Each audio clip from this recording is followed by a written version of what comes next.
All right, everyone, we are live. Thanks so much for joining us on this, what is it, almost the end of March, Friday, March 27th. My name is Evan. I am your host for the Stryd for the Love of Running webinar series. Today, we're joined by Sakiko Minagawa. Thanks so much for joining us, Sakiko. How are you doing? I'm doing well. Awesome, cool. So today, again, we're gonna be talking about our For the Love of Running webinar series. I'm going to do a brief introduction on Sakiko, and then she's going to give us a great presentation. And then after the presentation, if you have any questions while you're watching, please type them in the sidebar on the comments. We'll be having those questions read at the end of the presentation. You can also find a audio version of this on the Stryd Power podcast, wherever you get your podcasts. So first, starting out, I'm going to talk about Sakiko. Sakiko is a registered dietitian. She has a master's degree in allied medicine and a bachelor's degree in exercise science. She currently lives in Boulder, Colorado. You are a very good marathoner. You'll talk about that at the beginning of the presentation. You have your own private practice called Peak Performance Sports Nutrition. And without further ado, Sakiko, I'm going to turn the tables over to you. Thanks again for joining us, and we're going to get started. Awesome. Thank you. As Evan said, my name is Sakiko Minagawa. I am a registered dietitian living in Boulder, Colorado. So today I'm going to talk a little bit about nutrition and my presentation. Yeah. So here we go. Again, my name is Sakiko. I have my bachelor's degree in exercise science and my master's in allied medicine. And I moved here to Boulder in June of 2019 and started my own private practice called Peak Performance Sports Nutrition.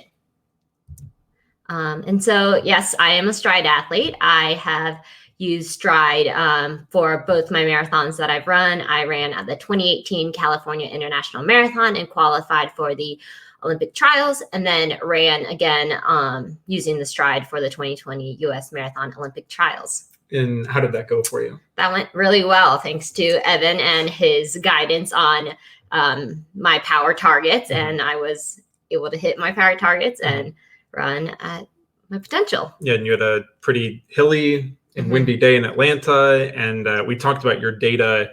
I think it was last week on the show. And how many people did you pass in the last half marathon by pacing off of even power? I think it was close to 80. 80 people. Yes. Awesome, super cool. Well, you're a talented athlete in your own right. You were talented before you used Stryd, but Stryd has been very helpful in some of the marathons you've run. So awesome.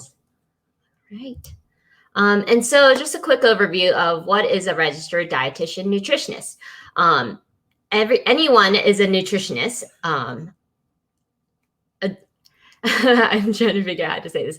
Everyone is a nutritionist, but not every nutritionist is a dietitian. Right. And so a registered dietitian is a food and nutrition experts who meet certain criteria, such as going through education, going through supervised practice, and passing a national examination. Right. So what was your progress? And I guess maybe tell us why you decided to go into medical dietetics.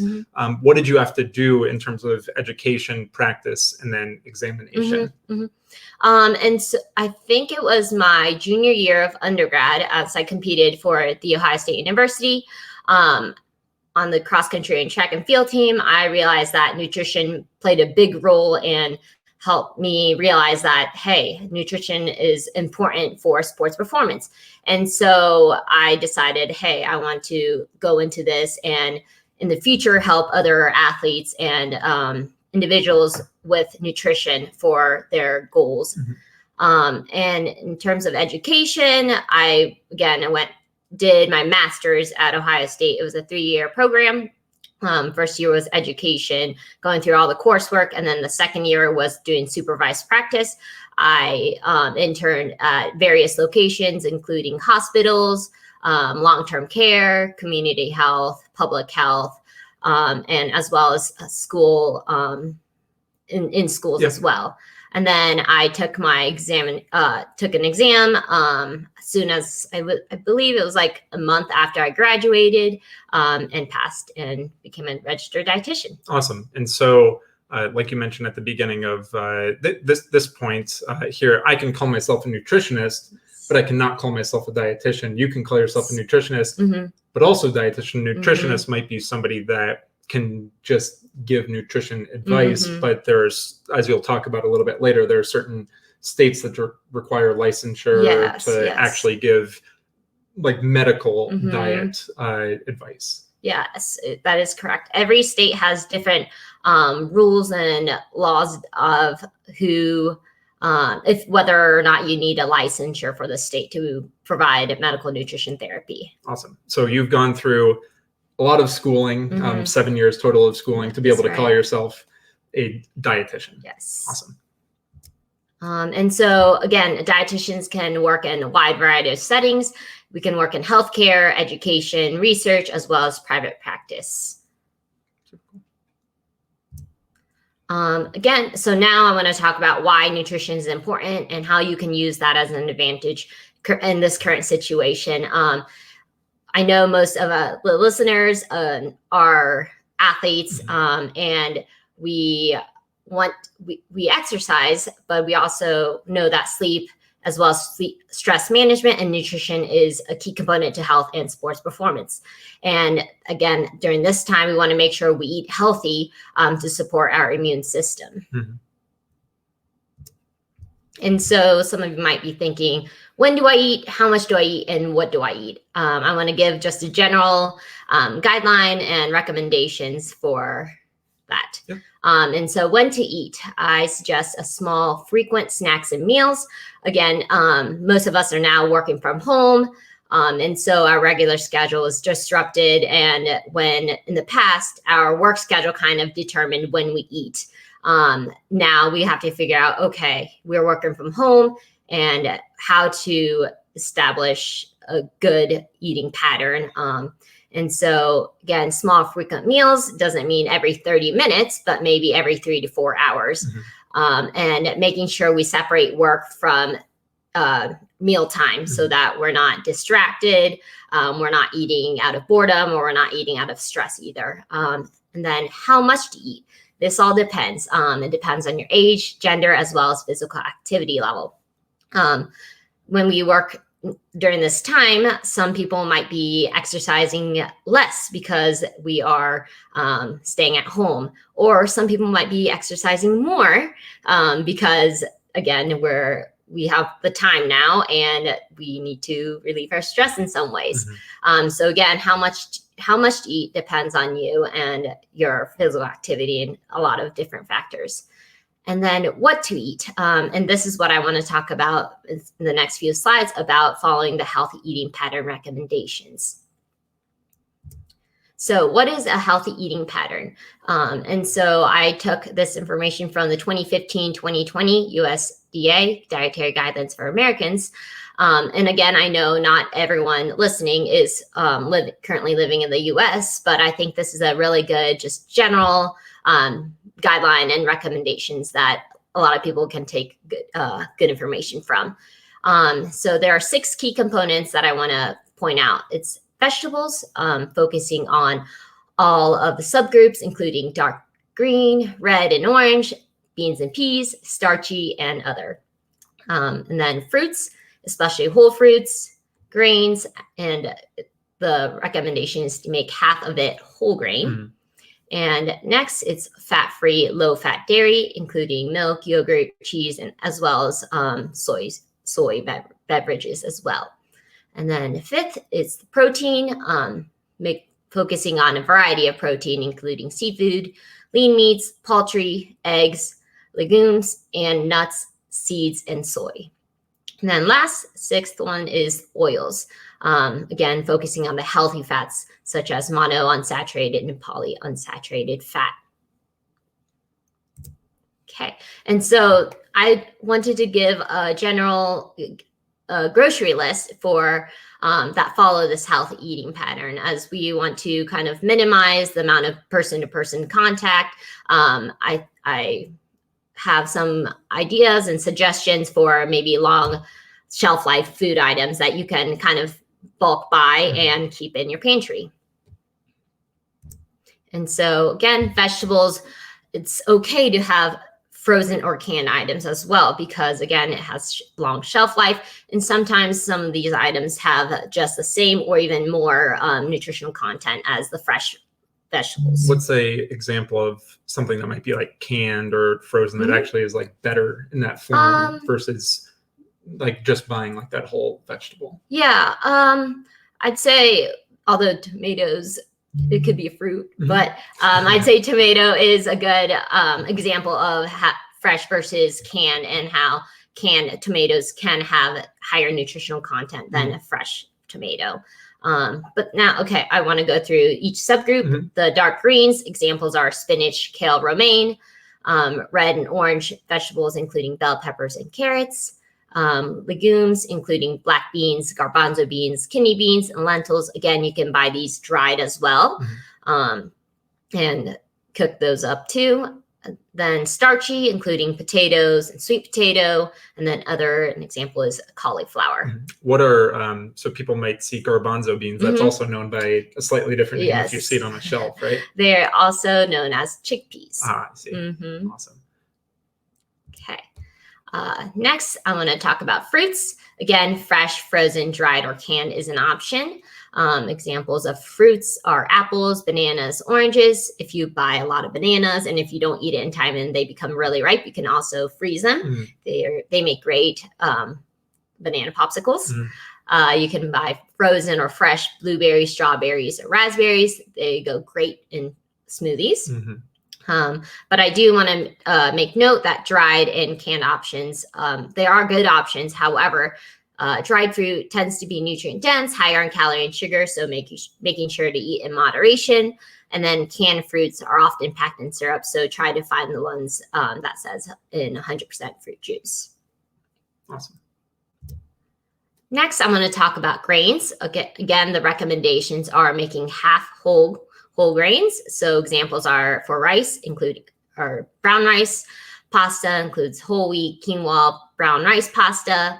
And then bread is whole wheat or honey oat. And then quinoa, oats, and cereal are also whole grain option. Awesome. And for, can you give us some options, maybe if people don't know what a non-whole grain option would be, maybe for rice, pasta, and bread, what would be like, so people might be able to differentiate between white rice versus brown rice, or again, white bread versus whole wheat bread. Making sure to look at your ingredients list is a good way to figure out, hey, if this is whole grain or not. You want to make sure in the ingredients list there is that word whole in the list. Awesome. Super cool. Next, I'm going to talk about fat-free and low-fat dairy. Again, there are shelf-stable milk and milk alternatives such as soy, almond, coconut, and cashew milk. However, I do want to note that the milk alternatives, sometimes some of those drinks are lower in protein, and so making sure we get protein in other ways as well. Then there's also yogurt and Greek yogurt, as well as cheese. Is there any certain type of cheese you might recommend that people buy in bulk? Is there like a type of people buy maybe like a block of cheese versus shredded cheese, or incorporating it in different ways? Yeah, there's a lot of different options in bulk. You can buy in bulk, and they do tend to have a longer. The cheese do have a long shelf life. Yeah, cool. Next, I want to talk about protein. Good proteins options are seafood. Again, you can buy canned tuna, canned sardines, canned meats. And then lean meats and poultry. You can either buy fresh meats and freeze them, or you can even already buy frozen chicken and all that. Again, and eggs is a great protein source. We want to make sure we eat the entire egg because the yolk and the egg whites have different nutritional composition, and both are great in different ways. You mentioned that eggs might be hard to find. They are hard to find. Last time I went grocery shopping, they only had the very, very expensive eggs, but I but I did get it. And if somebody sees maybe a big carton of normal like white eggs, white shell eggs versus brown shell eggs, what's the difference there? In terms of nutritional composition, there is not a difference. Okay.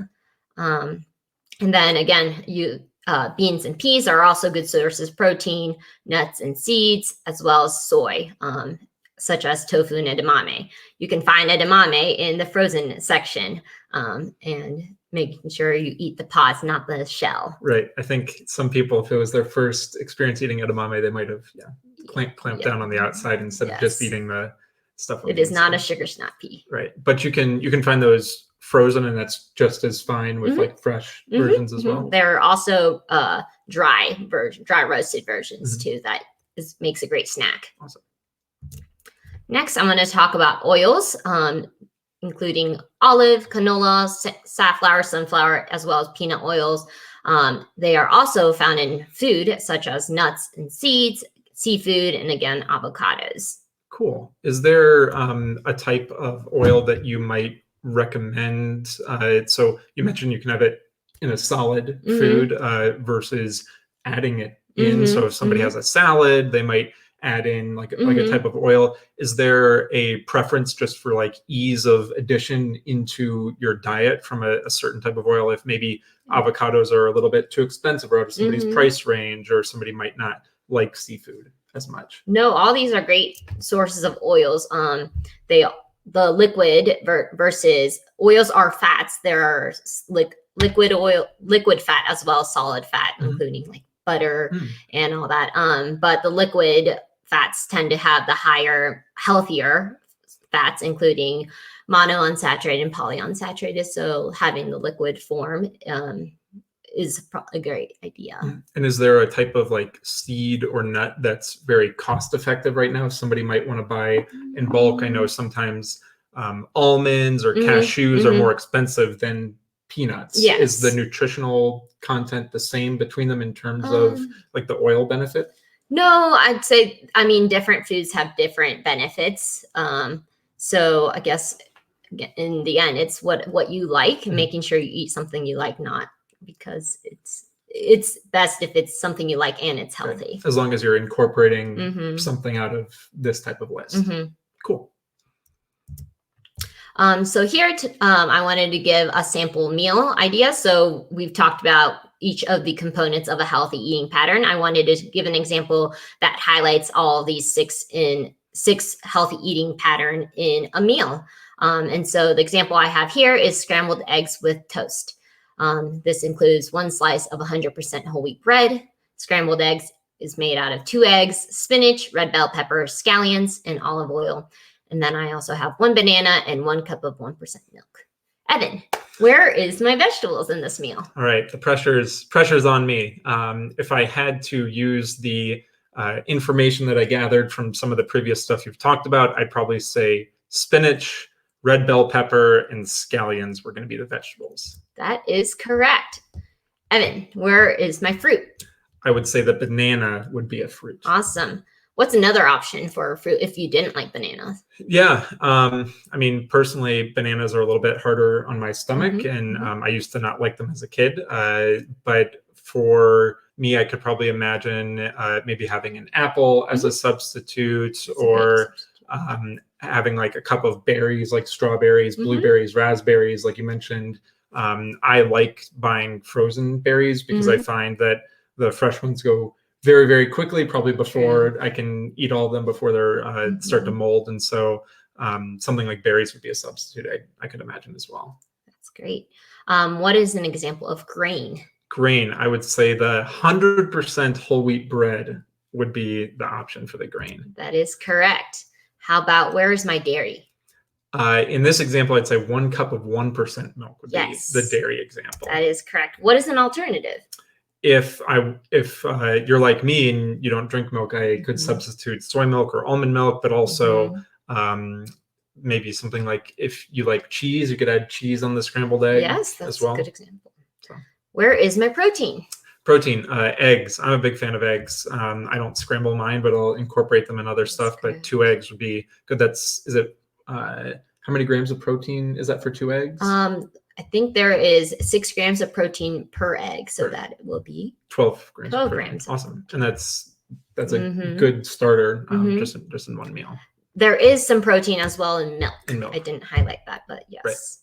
Right. And then where's my oil? I would say olive oil. Awesome. How did I score on that one? 100%. Awesome. Like the 100% whole wheat bread. Yes. Instead of the 1% milk. Yes. All right.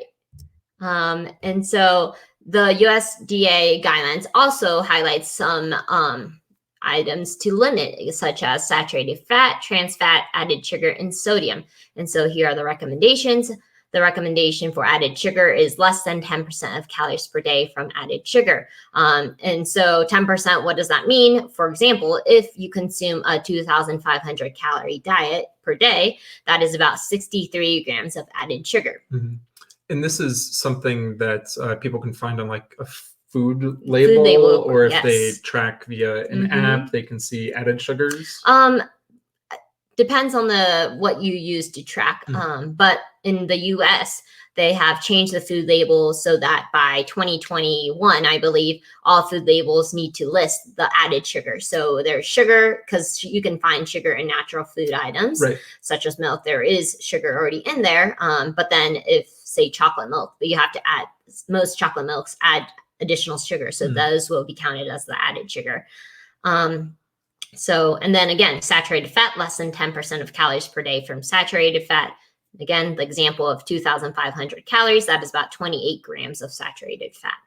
In terms of sodium, the recommendation is less than 2,300 milligrams per day. However, I did put an asterisk because as athletes, most of our listeners, we exercise, we sweat. So this may not apply to everybody. And your, something like a sports drink that you have might have sodium added to it, or it might be okay to add a sprinkle of salt into the scrambled eggs that you made for that sample meal as well. But monitoring this and maybe making sure that you don't go above a set amount, again, based on your diet, would be something you'd say would be okay. Yes. And then the last recommendation is alcohol. For women, we want to make sure we limit to up to 1 drink per day, and then men, it's up to 2 drinks per day. Next, I'm going to talk about more specific nutrients, immune-supporting nutrients, such as vitamin A, vitamin C, probiotics, and protein. Again, this is just this is some of the many new components that can help with the immune system. This isn't the list, right? And so now I want to talk about vitamin A. Most of us know it as the eye health nutrient, right? Such as the carrots. We always talk about eat your carrots for your eye health. Vitamin A is an antioxidant. So some of you guys might have heard of this term. It inhibits oxidation. It's the chemical reaction that produces free radicals, which damages cells. So vitamin A can help inhibit this cell damage. And so again, supports with the immune system. Beta-carotene is maybe a term that most of us have heard of too. It converts to vitamin A in the body. And examples are, again, that orange colored fruits and vegetables such as sweet potatoes, carrots, cantaloupe, as well as the greens such as spinach, broccoli. You can also find this in animal products such as eggs and beef liver. And then again, fortified foods such as milk and fortified cereal. And I know we might touch on this a little bit later, but let's say I am supplementing with like a multivitamin that includes vitamin A, or I'm taking a vitamin A supplement as well. I can supplement with, but I can also, the point here is that you can find it in food naturally. Definitely. Yes. Definitely, I say food first before you start supplementing with all this, like the recommendations I'm giving you. If you feel like you need to supplement, I'd say please consult with a dietitian or your physicians before you start taking a bunch of pills. Next, I'm going to talk about vitamin C. Again, this is another antioxidant. Vitamin C also stimulates the formation of antibodies, and again, protecting your bodies from those viruses and bacteria and foreign stuff. Examples are citrus fruits like orange, lemon, and grapefruit, as well as strawberries, tomato juice, and red bell pepper. the thing that I've learned, I think, so far is that red bell pepper is probably the most versatile thing that people are probably not eating that can do a whole bunch of stuff. Next, I'm going to talk about probiotics. Probiotics are the good bacteria that promote health. I think the term pre and probiotics have been thrown around these days. The probiotics are the actual bacteria that promote health versus prebiotics are the nutrients that support the growth of the good bacteria.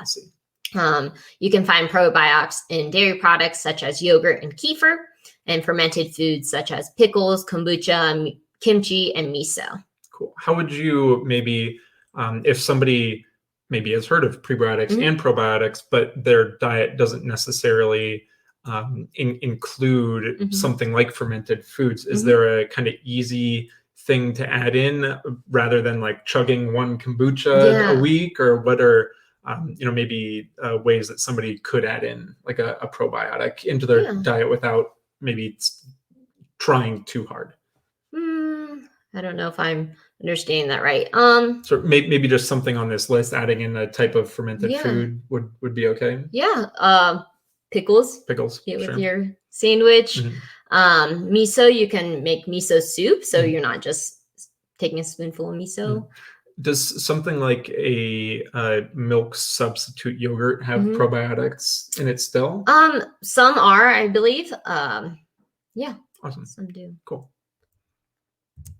Last, I want to talk about protein. Again, protein are one of the macronutrients, and it helps with growth, repair, and recovery. Examples are the lean meats, seafood, poultry, eggs, as well as beans, peas, soy, nuts, seeds, as well as dairy. Another consideration I thought of was vitamin D. Again, during this time when a lot of people might be kind of home all the time, they might not be getting the sun exposure. Vitamin D you can get through sun exposure as well as food and supplementation. But again, when we're not getting the sun as much, we want to make sure we get it through foods such as eggs and milk. Again, vitamin D fortified milk. But if you feel like you're still not getting enough, then please, again, consult your dietitian or physicians if you feel like supplementation is something you need. So now I'm going to talk about establishing a healthy eating pattern, right? Creating a regular eating schedule. When we're home, our schedule's been disrupted and now we don't know what to do. And so making sure we create a time and place to eat and working away from the kitchen. When we're in the kitchen and working in the kitchen, we might want to pick on food all throughout the day, and we don't want to do that. And so create a separate time from work and when you eat. Some of us may have more time now that we are working from home. And so I encourage everyone to try new foods and recipes, again, following the healthy eating pattern. And then some people might have less time now that they are working from home. They have to take care of the kids and still trying to fit in runs and exercise. And so if you do find yourself with less time, I encourage, again, you to meal prep, following the healthy eating patterns. And so another suggestion is potentially even taking foods out or having it delivered to you and supporting your local restaurants. And so this is a tip for ordering takeout or delivery. Follow the healthy eating patterns, incorporate all food groups as much as you can. Again, I know you can't find fruits in all the food or meals that you can order. And here are some higher fats or calorie terms that you might want to kind of stay away from. Examples are crunchy, crispy, battered, breaded, and then creamy, cheesy Alfredo. Alternative is baked, grilled, roasted, or steamed. In regards to beverages, we want to limit the sugar-sweetened beverages. Again, that's the added sugar that we don't necessarily need. So alternative is water or low-fat or fat-free milk, unsweetened coffee or tea. And then lastly, I want to point out your portion size. If we do take out and have it delivered to our home, now we have the ability to plate it to a smaller serving size or the appropriate serving size. Most the time, the serving size is a lot bigger than what we actually need. Mhm. And so plating it and portioning it out. You can always save extras for later. Don't feel like you have to eat everything. Because you're not like in the restaurant being Mhm. pressured to maybe take out. If you're ordering it, you Mhm. can split it up a little bit better. Right. Super cool.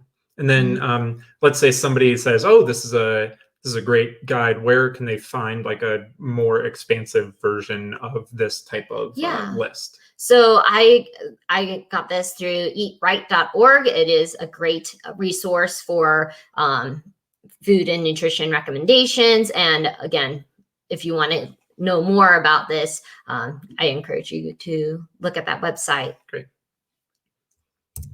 And I think that's it. Awesome. Cool. Yeah. So we have prepared a couple questions based off of the presentation that you gave.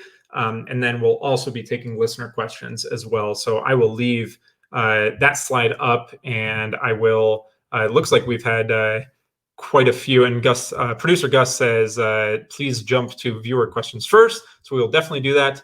All right. So we have first question here from Johan. He says, ketogenic diet, what is your experience and wins with it, and how do you recommend to do it for most health combined with long-running performance without needing to add carbs and stay in ketosis? Mm-hmm. So I think just from talking with you in the past, you have some knowledge of ketosis. Maybe talk about the ketogenic diet.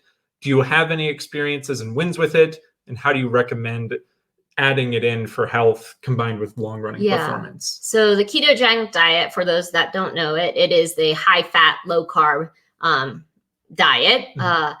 In terms of experience, I don't personally follow the ketogenic diet. I typically recommend the general healthy eating, balancing out your carbs, protein, and fat. I don't like any of the extremes. However, there are research that shows ketogenic diet beneficial for certain population groups, especially the epileptic patients. However, in terms of athletes, there isn't enough evidence to recommend ketogenic to everyone. I think, again, it depends on the person. If someone came up to me and said, hey, I want to follow a ketogenic diet, I would discuss about potential benefits as well as consequences of ketogenic diet. Again, however, there isn't enough evidence to recommend that to everybody. Does that answer the question? There's a follow-up one here too from Johan as well.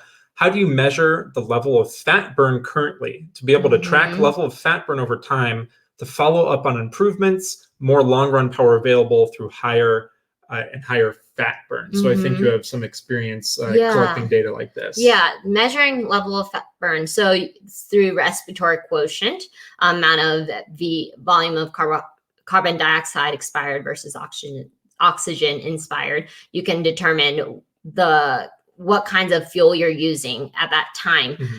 However, that's not very, not everyone has access to that. So I'd say in terms of measuring it, that's the best way in research or in the lab setting. So you have experience researching as well, and you have experience with maybe some other connections. Can you talk about how some people maybe in the scientific field do collect data like that? And is there any practical example of somebody being able to utilize it in their personal training, or is it still relegated to the lab and data collection in that way? Yeah, from my experience, it's through research is what I have experience in determining the source of fuel you're using to exercise. What I've used is on a treadmill, doing a VO2 max test and having someone use a mask and breathing in and out of it. And that's how you monitor, again, you said that respiratory quotient. Awesome. It's not maybe as practical yet, but if somebody was able to maybe have access to that, they could find over set tests over periods of time that they were having a higher level of fat burn at the same given power or the same given testing situations. And your dietary composition, can affect what you burn at different intensity levels too. And so that's where nutrition plays a big role in the fuel you're using during exercise.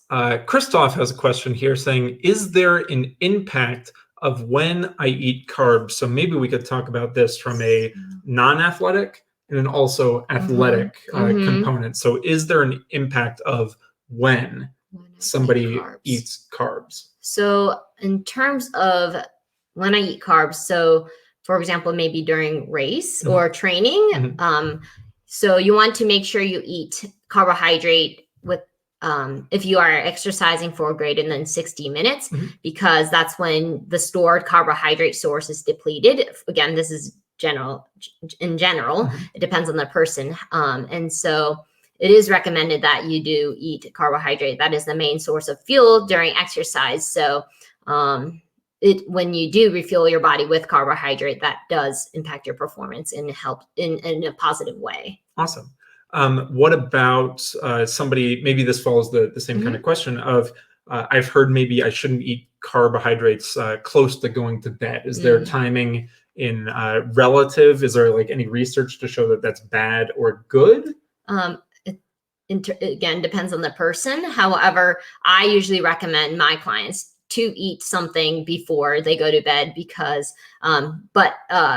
focusing on more protein because that's what helps with the recovery process. And so you want to put that in your body before you go to bed. So it kind of helps with that recovery. And then following along this line as well, maybe somebody has issues with taking a lot of carbohydrates and having GI distress. Is there something that they might be able to do in terms of timing and having an impact of when they eat carbs with that high GI, like the type of energy gel that's literally just concentrated sugar? Yeah. Definitely experiment with the different kinds of food. Again, try nothing new on race day. But yeah, people can tolerate different foods. Carbohydrate, it can be, again, simple sugar is what probably will help with less GI distress. There's less to break down. And so it's easier on your stomach. Awesome.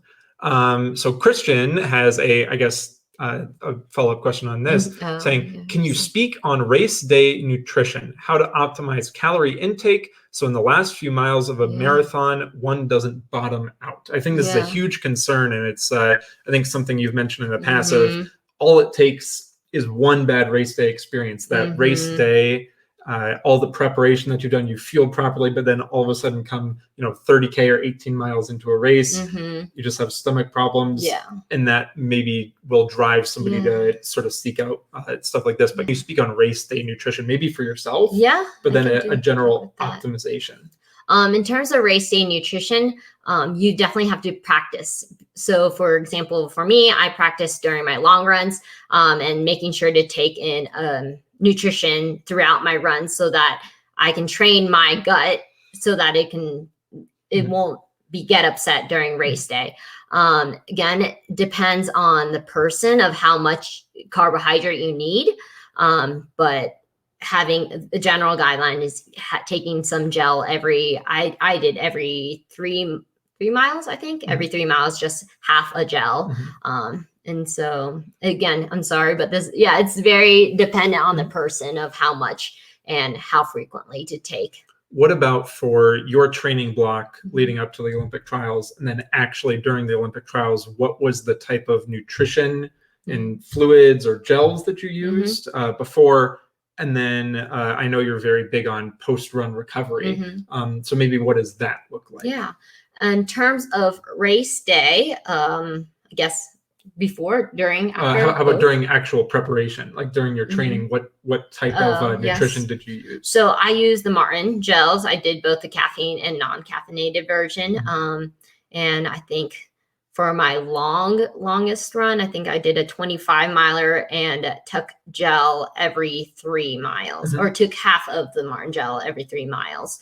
And then I took the noon electrolyte tablets throughout the run. And then during actual race day, I again carried, I did have personal fluids, except I only put water in there thinking that I wouldn't actually be able to grab any of them, and carried my gels. I did put the Martin gels. I taped it around my fluid so I don't have to carry all. I think I had 6 Martin gels, so I didn't have to carry all of that. But then again, took it every 3 miles as I practiced during my training.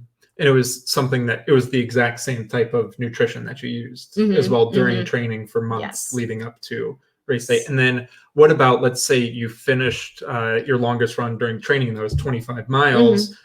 What does your recovery immediately look like in terms of nutrition after that run? And so nutrition after, you want to focus on carbohydrate and protein, and again, a little bit of fat too, but definitely carbohydrate and protein, because carbohydrate is, again, the fuel source that you use during your long training, long runs. And so you want to make sure we get that back by eating carbohydrate, and then protein, again, helps with that recovery process.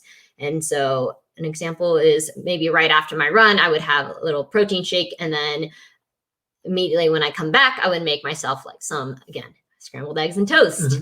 Awesome. With olive oil or other options bell peppers, there. Bell peppers, right. Cool. So next question here comes from M, and M says, what do you mean by healthy? And I assume this refers to the healthy eating pattern from USDA. Yes.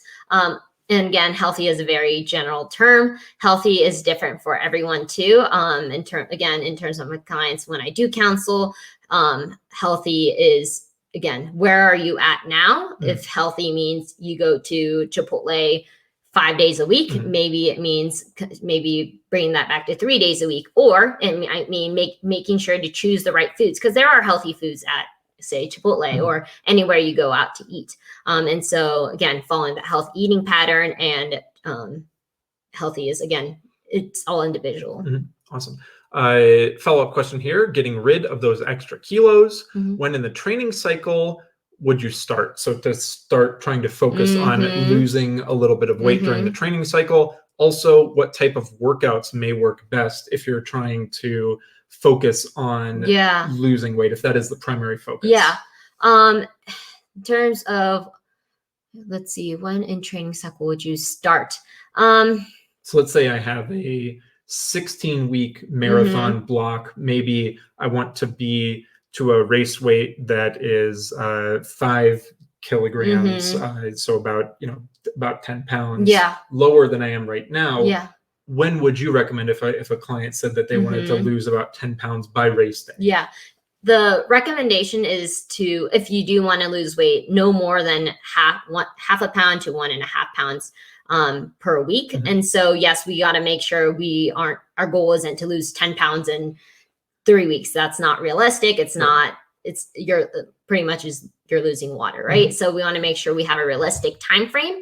And making sure we focus on, if we want to lose weight, we want to, again, focus on nutrition to maintain your lean mass. We don't want to lose muscle. We want to lose fat, right? So how to do that? We, again, consult your dietitians to figure out where you can, what foods to, eat, what foods to kind of limit, and all that. And then what types of workouts, again, in terms of weight loss, you can't just do it through nutrition. You can't just do it through physical activity. You want to make sure you do both. And so I can speak about nutrition in terms of workouts. I think consult a coach, like a running coach. Right. So it's okay to have a reference, maybe like a dietitian that you consult, but then also having a running coach specifically for that type, and then see how they can kind of mend together, and you can get advice from both sides that will work to give you the most optimum result. Awesome. So there's a question very similar from Christian: recommendations for dropping weight while maintaining adequate nutrition during training. So this one might focus, the point might be a little bit more on, how do I know my nutrition is adequate enough to maintain my performance, but I do want to make a primary focus on losing weight? Recommendations for dropping weight, focusing again on that healthy foods. Yes, calories do matter in terms of weight loss, but making sure we do it in the right way, and not dropping your weight like drastically. Again, that half pound to 1.5 pound is the recommendations. We want to make a lifestyle change. Again, I don't like the really diet because it's very extreme, and just focusing on health eating patterns, so that it can be a lifelong change. Great. So we have 4 more questions here. If you do have any questions before we finish up these, we'll definitely get to them. Please drop any questions you might have in the question bar. Next one says, hi from Austria. So a lot of people watching this worldwide. Yes. As a coffee lover, how does the caffeine influence us as runners? Can it maybe even support us on hard runs? You mentioned that you use a gel specifically with caffeine in it. I think it was 100 calories. Yes, it's 100 calories from sugar, but then also 100 milligrams of caffeine. I think, I'm not exactly sure. Yeah. I'm also a coffee lover. Caffeine does have ergogenic benefits, so it does help with performance. However, I do want to make sure everyone, not everyone can tolerate caffeine. And so again, in terms of performance, I try out the nutrition that whether caffeine does work with your GI system or if it doesn't, because although caffeine does have some benefit in terms of performance, if you can't tolerate it and you have to stop to go use the restroom, then you're better off not using that nutrition with caffeine. And yeah. Awesome. Super cool. So next question here is Ohio gozaimasu from Tokyo. How do you keep your nutrition pattern for races abroad? And that's from Naoto. I think that's a great question. It's super confusing for people that you might be in the US and you might be running the Tokyo Marathon, or you might go to Berlin, or it might be vice versa. So what would you recommend? Maybe even like one top tip, or just other general guidances for racing abroad? I'd say if you can take it through the airport and all that, take the food that you are used to eating. Again, we want to try to minimize trying new foods before race. And so if you can find, again, that non-perishable, food items that you can transport through the airport, that'd be a great option. I know for our race I think it was for Atlanta, when we flew. And so I made sure I packed like the tuna packets, again, not the canned items, but the packets. We were able to take it through the airport. And again, the tiny peanut butter cups. So that's great. I have maybe one input on this is, in the US, if I'm flying to California to run a marathon, I make sure that I find a supermarket that has sweet potatoes, rice, tuna, tofu, eggs, something like that, and keeping things as similar as possible instead of being in the US and then flying all the way to Japan and just not knowing where to go. Maybe do a little bit of research ahead of time too would be a good kind of tip for helping keep things as normal as possible, because that's a huge thing that you might have as an influence on race day is if you can't control anything else, try to control your meals as best you can, so that alleviates that stress part as well. So then maybe what if somebody's racing abroad? Would it be helpful maybe to research what type of fuel that the race course will have and maybe fuel with that during training? Yep, that's correct.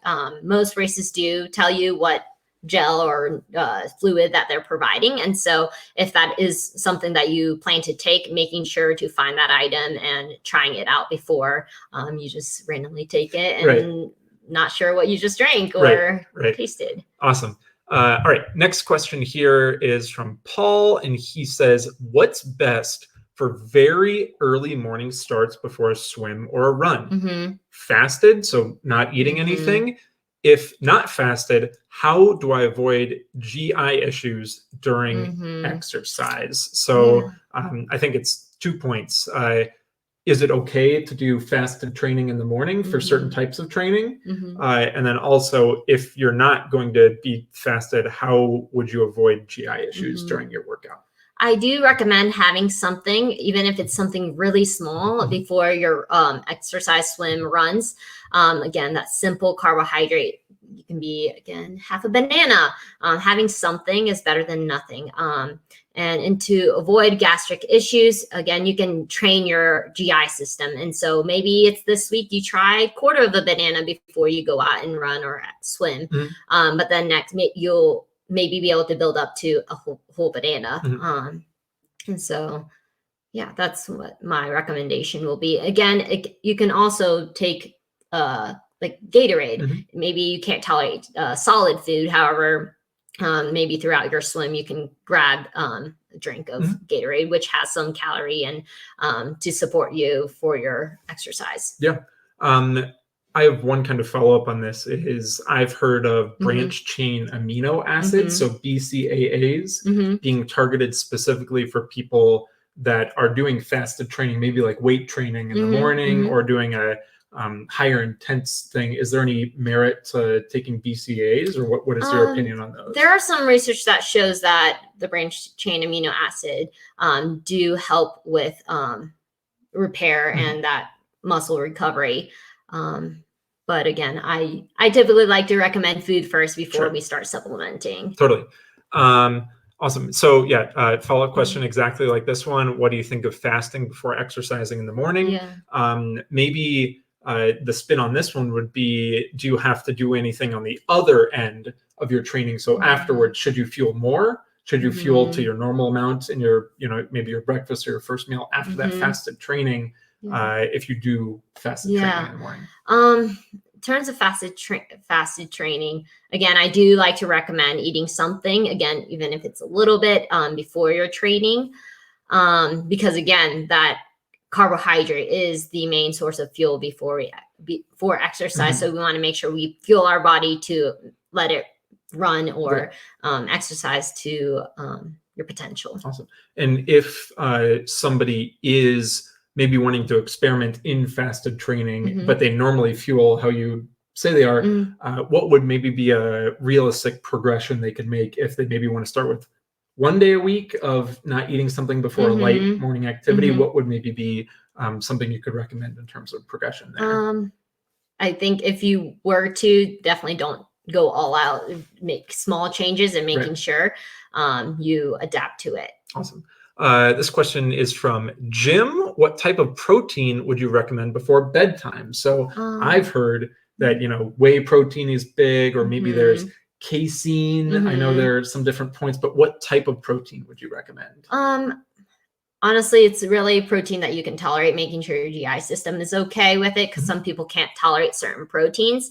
There are so many different protein supplements out there. So find the flavor item you like. Again, in terms of food items that I could recommend is, again, yogurt maybe, or maybe a glass of milk before you go to bed.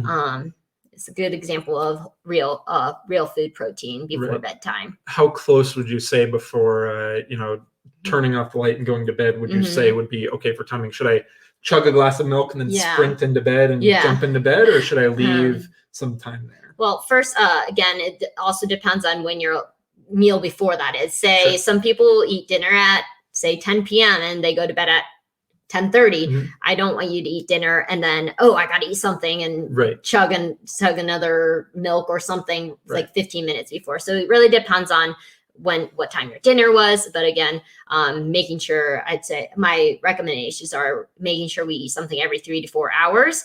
And so if your dinner was, say, 5:30 p.m., I do recommend you having something before you go to bed, so that you're not empty all throughout the night. Awesome. Tito says, thanks for the webinar. This is really helpful. Yay. Thanks for the positive comment. And then M has a question here. The amount of gels you say is 3 times the manufacturer's recommendation. If it's something like, I know the Goo brand puts on their thing, it says like 15 minutes before and then every 45 minutes afterwards.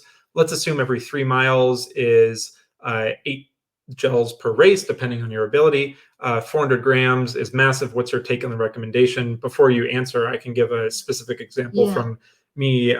You mentioned that you had like the personal fluids and the personal bottles. That's pretty typical on the like elite side if you have water bottles prepared for you, but if you have to carry all your gels, having a lot of gels, it does feel like a massive amount to consume because you're not drinking it. You're just trying to squeeze like a gel like or eat a gummy or something like that.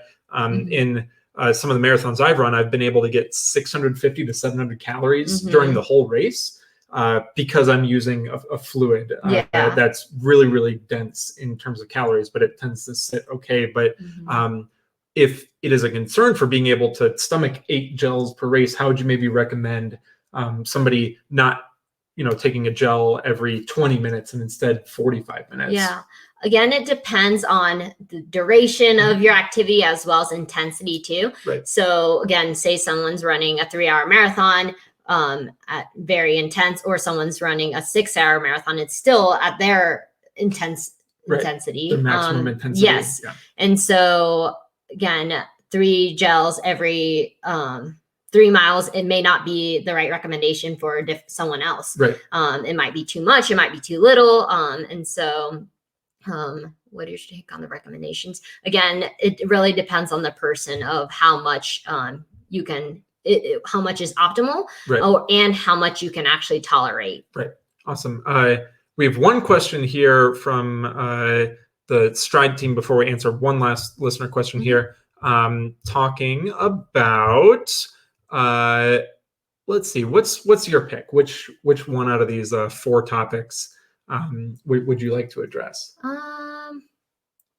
I don't know. Let's say what's okay. What was the biggest breakthrough that you had in terms of nutrition strategy that you made to your diet that led to your biggest performance breakthrough? Yeah.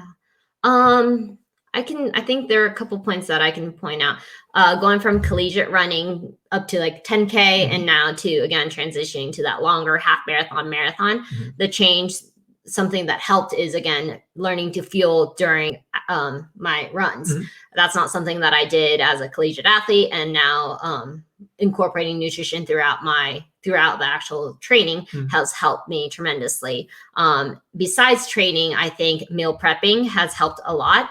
Having food readily available that I can, for example, I like to make soup every weekend so that when it's lunchtime, I can just go in the fridge and microwave it and know that I have healthy food readily available, not have to like look or prep, because by the time I'm prepping, maybe I'm too hungry and then I'm eating random things. So making sure to meal prep has been very helpful. Let's see. So we have 2 questions. These would be the last 2 questions because we're approaching an hour. We have a question. Would you recommend salt tablets for training and or races? So these are specific concentrated sodium tablets. Everyone sweats at different rates. Some people are very salty sweaters. Some people are not. Personally, I don't take a salt tablet. Maybe I could use it or not. But again, it depends on the person whether you need a salt tablet or not. If you find yourself cramping very frequently, maybe that is something that you might want to look into. Awesome. And then we have a last question here. Just for the sake of curiosity, could you tell us what the watts per kilogram target was for the trials? Ooh, I'm not sure what my watts per kilo was. Have to do some really quick Evan math gave here. me a target range of, I think it was 195 to 200 watts. 197 to 201. 197 to 201. Yeah. And I think I hit 199 watts. Yep. In terms of watts per kilo. So your critical power is 216, which is 4.85 watts per kilogram. And then your target and your goal on race day ended up coming out to 4.47 watts per kilogram. So that was your performance during the trials. And I think you've had a ton of success incorporating Stryd too, because you're a good athlete in your own right. You've run low 16 minute for 5K. You're a very good collegiate runner, but then pacing very evenly during a marathon has really been easy for you with Stryd. Stryd's been great. So awesome. Cool. Well, this wraps it up. We just passed the hour mark here on our end. Thanks everyone so much for tuning in. Thank you, Sakiko, for sharing your knowledge. Can you please tell us where we can find more information about you or Peak Performance Sports Nutrition? You can email me again at sakiko@peakperformancesn.com or find me on Instagram. I'm also on Strava. Awesome. But Peak Performance Sports Nutrition is your practice and where to find more about you. Super cool. I like following your Instagram because you post, pretty pictures of food all the time. It's good lighting, it seems. Super cool. Thanks again, Sakiko, for coming on. Thanks, everybody, for watching. Please don't forget that if you only caught a snippet of this, you can find the full audio version on the Stryd Power podcast as well. And we're really looking forward to continuing the For the Love of Running webinar series. We'll be back at the beginning of next week with our next episode. Have a great one. Bye-bye.